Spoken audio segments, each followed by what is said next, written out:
Welcome back to the deep dive.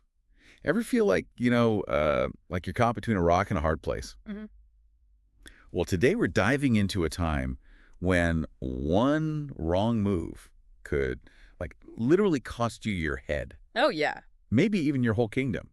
Early 15th century England, Right. political intrigue, brutal battles, Yeah. and the making of one of England's most legendary kings, Henry V. It's a fascinating period, really shatters that romanticized image we have of the medieval era. Yeah, We're gonna peel back those layers of myth and propaganda, right. uncover the raw ambition, the betrayals, the constant struggle for power. The dark side of chivalry. Yeah, exactly. And it all starts with this young prince, barely 16 years old, Wow. facing challenges that would test, even the most seasoned ruler. So our deep dive today takes us right into this turbulent period, starting with the year 1403. Okay. And the sources we're exploring are incredible. First-hand accounts, chronicles, written by those who lived through it. Yeah, really gives you a sense of immediacy. They paint a vivid picture of a kingdom on the brink, a young prince thrust into war, and a series of events that would, shape the destiny of England. And generations to come, yeah. So it all begins with a king, Henry IV. Henry IV, right, who's barely had time to, warm the throne. After usurping it from Richard II. Yeah. And he's already facing rebellions, On multiple fronts. including a serious challenge from Gary Hotspur. Hotspur. Now, there's a name It's a name that just... right out of a Shakespearean play. Exactly. What kind of man was he? What made him such a formidable opponent? Well, Hotspur wasn't just some hot-headed rebel. Right. He was a skilled military leader, came from a long line of powerful nobles, the Percys. The Percys, okay.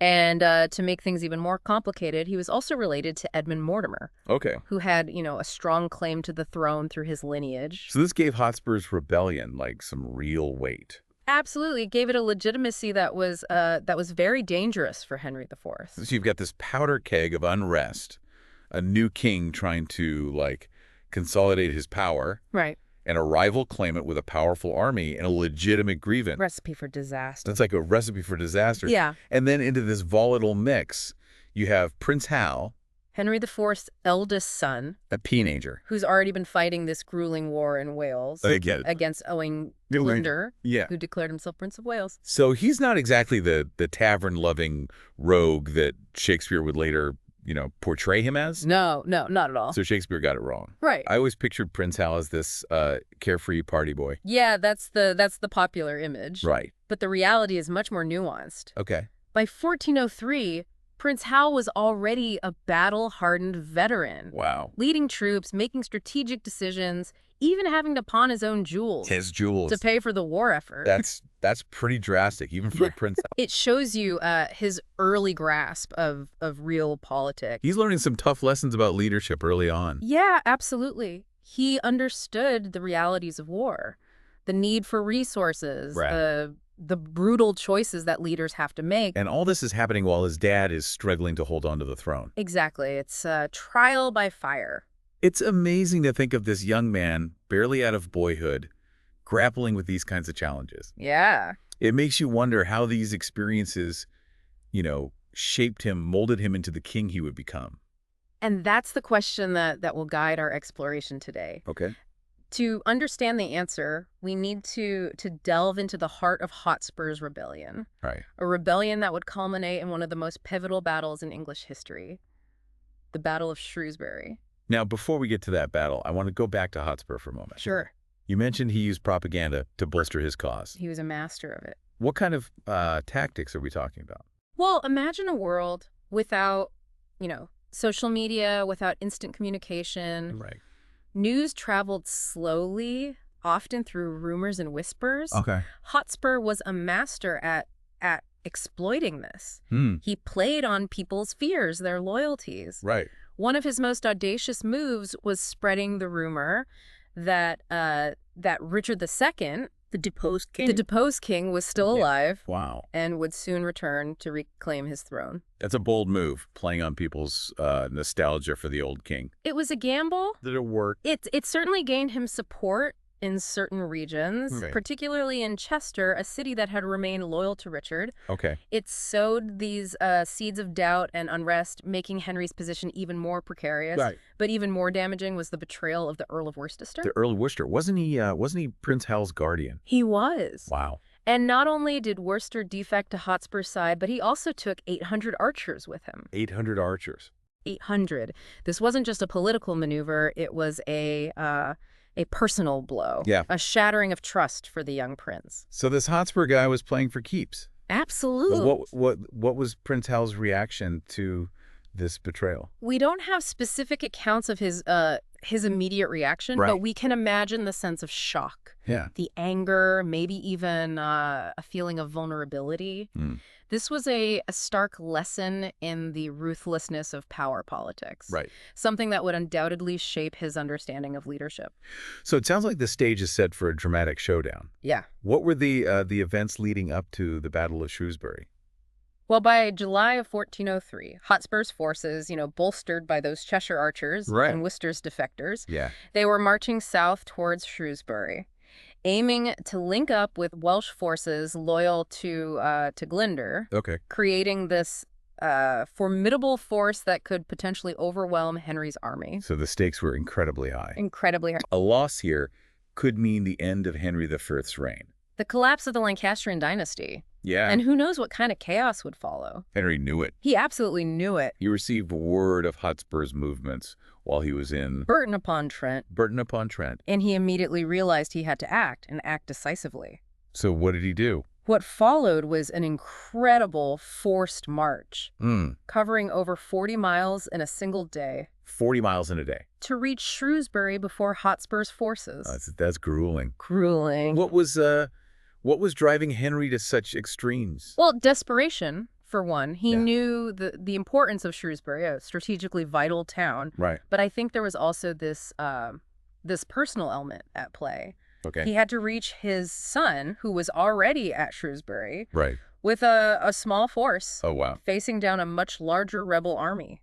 It's like something out of a movie. It really is. This king racing against time to save his son. The fate of the kingdom hanging in the balance.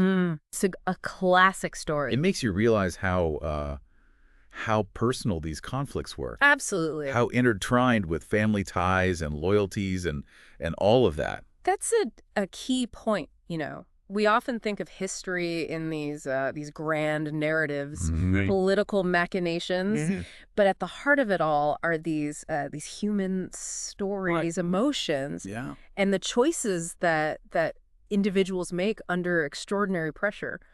So Henry reaches Shrewsbury, but the rebel army's already there, ready for battle. Yeah. What happened next? Well, on July 21st, 1403, the two armies clashed just outside the town of Shrewsbury. Okay. It was a brutal, bloody affair. And for many of those involved, it was their first experience facing the full terror of English longbowmen. The English longbow. Yes. A weapon that changed the course of history. Without a doubt. What made it so formidable? Well, the longbow had already proven its devastating power on the battlefields of France. Yeah. Decimating French armies at battles like Crécy and Poitiers. Right. Yeah. These bows could fire arrows with incredible force. Accuracy capable of piercing armor at long range. So imagine the horror of these soldiers, many of them young men, Yeah. facing this storm of arrows for the first time. Absolutely terrifying. It must have been absolutely terrifying. The psychological impact of the longbow can't be overstated. Right. It was a weapon that sowed fear and chaos. Yeah. Capable of breaking enemy formations before they even reached close combat. And this is the first time English armies were using these weapons against each other. It was. Brother against brother, Englishman against Englishman. It's a grim reminder of the brutality of these civil wars. A very dark chapter.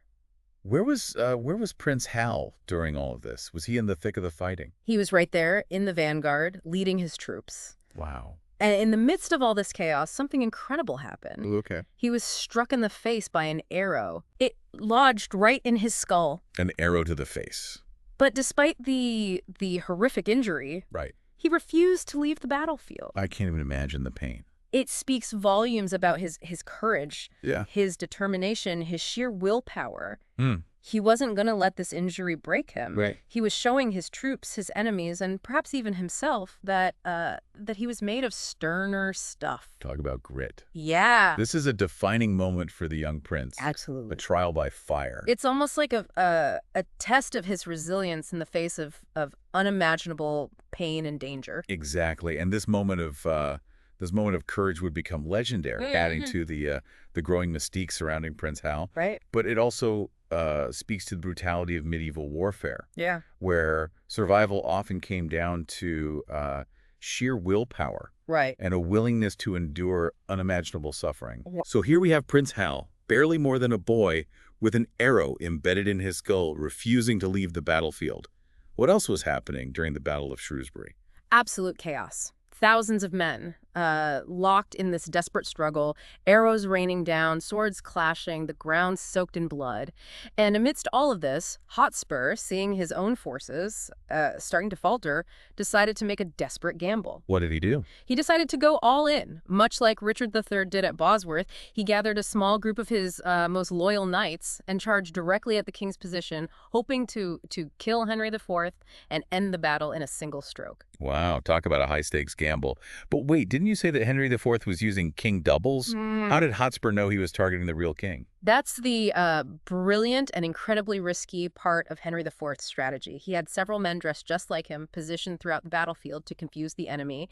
It was a tactic designed to protect the king, but it also created chaos and uncertainty. So Hotspur was charging into this chaotic melee, not even knowing if he was attacking the real king.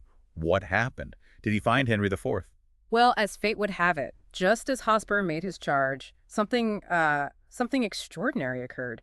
A lunar eclipse darkened the sky, casting an eerie shadow over the battlefield. A lunar eclipse. That's incredible. It sounds like something out of Shakespeare. A That's, dramatic sign from the heavens. And remember, the Percy family emblem was a crescent moon. For those who believed in omens, this eclipse must have seemed like a terrifying portent. I can only imagine the impact of this event on the morale of both sides. Did the eclipse affect the outcome of the battle? Well, whether it was purely coincidental or seen as a sign of divine intervention, Hotspur's gamble failed. He was killed in the fighting, and his army, demoralized by the loss of their leader, was routed. Henry IV had secured a hard-won victory, but at a terrible cost. Thousands dead. The aftermath of the battle must have been horrific. It was a scene of utter devastation. The chronicles describe mass graves, the stench of death hanging in the air, Hotspur's body dismembered and displayed as a warning to anyone who dared to challenge the king's authority. It's hard to imagine the brutality of those times. It seems like even victory came at a terrible price. Did the Battle of Shrewsbury put an end to the rebellions against Henry IV? It was a major blow to the rebels, but it didn't end the conflict. Remember, Owain Glyndŵr was still a powerful force in Wales. In fact, the year after Shrewsbury, he achieved some of his most significant victories. He even held his own parliament and laid out a plan to divide England and Wales into 3 separate kingdoms. Wow, 3 kingdoms. That's a bold move. This Glyndŵr character was a serious threat to Henry IV, wasn't he? He was, and his tripartite indenture, as this plan was called, showed just how much support he had gathered, both in Wales and among some disgruntled English nobles. He was exploiting the divisions within England, the lingering resentment towards Henry IV, and using it to his advantage. So even after winning this decisive victory at Shrewsbury, Henry V was still facing a formidable enemy in Glyndŵr. What else was happening during this period? You mentioned earlier that Henry IV's health was deteriorating. Yes, starting around 1405, his health began to decline rapidly. Some chroniclers attributed it to leprosy, others to a more general wasting sickness. But there were also those who whispered that it was divine retribution for his past actions, particularly the execution of Archbishop Scrope. Wait, he executed an archbishop. That doesn't sound like a very pious act for a king who was trying to consolidate his power and gain the support of the church. What was that all about? The execution of Scrope is a complex and controversial event. Scrope was involved in a rebellion against Henry IV, and the king, perhaps fearing the church's potential power, decided to make an example of him. But wouldn't executing such a high-ranking church official backfire? Wouldn't it create more opposition to his rule? It certainly risked alienating some within the church, but it also sent a clear message. Henry IV was not afraid to use force, even against the church, to maintain his power. It's a reminder that the relationship between the monarchy and the church was often fraught with tension and power struggles. So you have these ongoing rebellions, a king struggling with a mysterious and debilitating illness, and now this tension with the church. It sounds like a very difficult time to be ruling England. Was there anything else adding to the instability of Henry I's reign? Well, there was another fascinating development during this period, one that would have profound implications for England's future: the rise of Lollardy, a religious movement that challenged the authority of the church and advocated for reforms that would later inspire the Protestant Reformation. Lollardy. That sounds familiar, but I can't quite place it. Remind me, what were their main beliefs? The Lollards were followers of John Wycliffe, a theologian who criticized the wealth and power of the church, questioned the doctrine of transubstantiation, and advocated for the translation of the Bible into English so that ordinary people could read it. So they were challenging the very foundations of the church's authority. No wonder they were seen as a threat. How did Henry IV react to this movement? Well, his response was complicated. On one hand, he was a devout Catholic and needed the support of the church.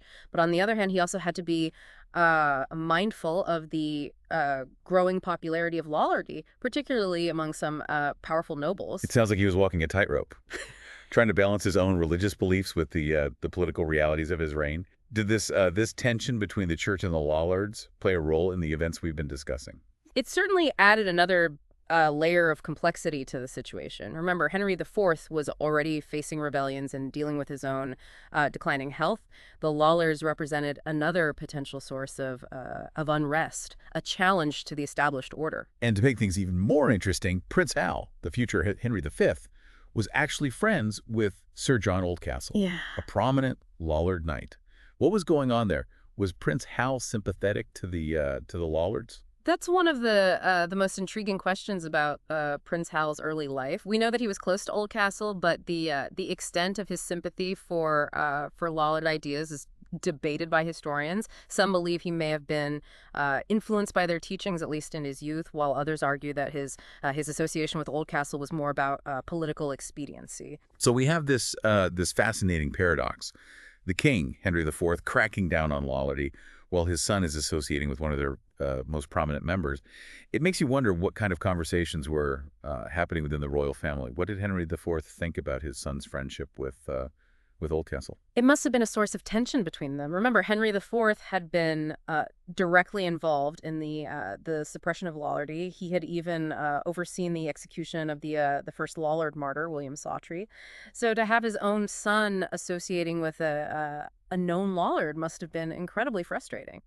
This adds a whole new dimension to the father-son dynamic. It's not just about the transfer of power. It's about conflicting ideologies, personal loyalties, and the weight of legacy. Did this tension between father and son play a role in the events leading up to Henry V's death? It's difficult to say for certain, but there are tantalizing hints in the historical record that suggest a growing rift between them. And as Henry IV's health declined, this tension seems to have come to a head in a dramatic fashion. We left off with this image of a kingdom in turmoil, a king battling illness and rebellion, and a prince caught between loyalty to his father and his own evolving beliefs. It feels like we're on the verge of a Shakespearean drama. And you wouldn't be wrong. The sources tell us that in 1413, as Henry IV lay on his deathbed, an incident occurred that would become the stuff of legend. He woke up to find the crown missing from his bedside. Oh, I've heard about this. Didn't Prince Hal, didn't he take the crown thinking his father was already, dead? That's the story that's been passed down through the centuries. When Henry IV discovered the crown was gone, he was furious, demanding to know who had dared to take it, and Prince Hal boldly admitted that he had taken it, saying something along the lines of, "You won it with your sword, I'll keep it with mine." Wow, that's incredible. It's almost like a symbolic passing of the torch. Young king seizing his destiny, but also a bit presumptuous, wouldn't you say? Absolutely. It's a moment that reveals so much about Henry V's character, his ambition, his decisiveness, and perhaps even a hint of ruthlessness. He wasn't content to simply wait for the crown to pass to him. He was ready to take it. It makes you wonder what was going through his mind at that moment. Was it pure ambition, a fear that his father's enemies might, seize the throne, or was it something deeper, a sense that he was destined to rule? It's a question that historians continue to debate. But regardless of his motivations, this act of taking the crown before his father had even died sets the stage for Henry V's reign. He's sending a message that he's not going to be a passive ruler, that he's going to be a king of action. And that's exactly what he does. Upon becoming king, he moves swiftly to consolidate his power and project this image of unity and strength. He reconciles with the Percys, pardons some of the rebels who had fought against his father, and presents himself as this pious and just ruler. It's a remarkable transformation from the prince who had been associated with lollards and tavern brawls. This shift in image is a key part of Henry V's strategy. He needs to distance himself from the turmoil of his father's reign, heal the divisions within the kingdom, and establish his own legitimacy as king. And he does this masterfully, blending political pragmatism with a carefully crafted persona of piety and strength. But it's not just about appearances, is it? He also takes decisive action against those who threaten his rule. What happens to his old friend Sir John Oldcastle, the Lollard Knight? That's where things get really interesting. As king, Henry V makes a clear break with the Lollards. He condemns their teachings as heresy and actively participates in their persecution. Oldcastle, who had once been a close companion, becomes a leader of a Lollard rebellion against Henry V. That's a dramatic turn of events. What happened to Oldcastle? He was eventually captured and executed for treason and heresy. It's a tragic end to their friendship. Yeah. And a clear sign that Henry V was willing to put the stability of the realm above personal loyalties. It's almost like he's trying to erase any trace of his past association with Lollardy to project this image of unquestionable religious orthodoxy. But does this mean that he completely abandoned any sympathy he might have had for their ideas? That's the million-dollar question. We can only speculate about his true beliefs. Some historians argue that he was never truly sympathetic to the Lollards, that his association with Oldcastle was purely political. Others believe that he may have harbored some doubts about the church in his youth, but that those doubts were extinguished by the realities of power and the need to maintain religious unity. It's a fascinating puzzle. We see these glimpses of a complex and perhaps even contradictory character: the courageous warrior, the shrewd politician, the ruthless king. What is the legacy of Henry V? How should we remember him? He's remembered as one of England's greatest warrior kings, the victor of Agincourt, the embodiment of chivalry and courage. But he's also a figure shrouded in ambiguity. The choices he made, the ruthlessness he displayed, they raise difficult questions about the nature of power and the compromises required to rule a kingdom. He's a reminder that history is rarely black and white, that even the most celebrated figures are often a mix of light and shadow. The journey of Prince Hal to King Henry V is a testament to the transformative power of experience, the burdens of leadership, and the enduring struggle to balance ambition with the weight of legacy. And with that, we come to the end of our deep dive into the making of Henry V. We've explored a period of intense turmoil, witnessed the forging of a king in the fires of rebellion and war, and grappled with the complexities of a character who continues to fascinate us centuries later. If this deep dive has sparked your curiosity, be sure to subscribe to the deep dive for more explorations of history's most fascinating events and the people who shaped them. Until next time, keep asking questions and never stop exploring.